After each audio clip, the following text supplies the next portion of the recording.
Para pendengar terkasih, selamat jumpa dengan Refleksi Rohani Legioner, persembahan Presidium Maria Makulata, Kuria Bunda Pengharapan Suci, Paroki Mangga Besar, dengan judul Mengenal Allah Tritunggal Maha Kudus, berdasarkan Injil Matius bab 28 ayat 16 sampai 20, karya Thomas Yu.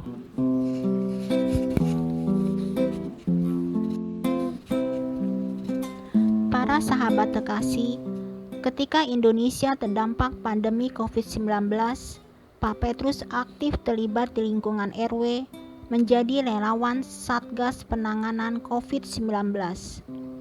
Pada suatu pertemuan, ia mengusulkan agar setiap keluarga membuat celengan dari botol bekas dan minimal seminggu 2 kali mengisi dengan uang Rp2.000. Kemudian ia mengusulkan juga agar setiap RT membagi warganya menjadi beberapa kelompok. Setiap kelompok berisi minimal 10 keluarga atau pribadi yang mau terlibat. Tujuannya agar apabila ada warga yang mengalami musibah, celengan dari satu kelompok dapat membantu meringankan beban ekonomi tanpa membebani warga lain. Apabila dalam satu RT ada beberapa warga yang mengalami musibah, semua terbantu dengan adanya celengan kelompok tersebut. Usulan Pak Petrus didasari pengalamannya menjadi pengurus CYTW atau Celengan Yesus Tunawisma di paroki. Warga menyetujui usulan Pak Petrus dan menamainya celengan sosial. Setahun sejak adanya gerakan celengan sosial, warga yang mengalami musibah segera tertolong. Para pendengar terkasih, kita dapat belajar mengenal Allah Tritunggal Maha Kudus dari peristiwa yang dialami Pak Petrus tersebut. Usulan Pak Petrus didasarkan pada situasi masyarakat, menggambarkan peran Allah Bapa Sang Pencipta yang selalu memperhatikan umatnya dan bergegas menolong.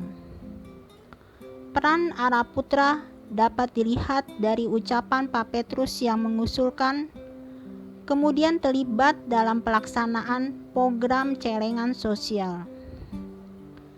Peran Roh Kudus dapat digambarkan melalui dorongan Pak Petrus kepada warga untuk bergerak, menyatukan langkah dengan satu tujuan, keselamatan manusia. Kegiatan celengan sosial usulan Pak Petrus tersebut mengurangi beban ekonomi warga yang tertimpa musibah tanpa membebani warga lainnya.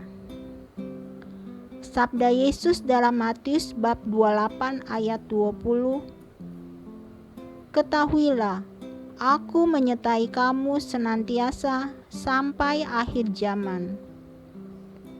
Menjadi gambaran buah yang dihasilkan Pak Petrus dalam mengikuti Yesus. Setiap orang yang mengikuti Yesus akan semakin dekat dengan pribadi Tritunggal Maha Kudus dan dalam setiap tindakannya menghasilkan buah yang bermanfaat bagi banyak orang, dimanapun, sampai kapanpun. Karena Yesus, Allah Putra, selalu menyertai.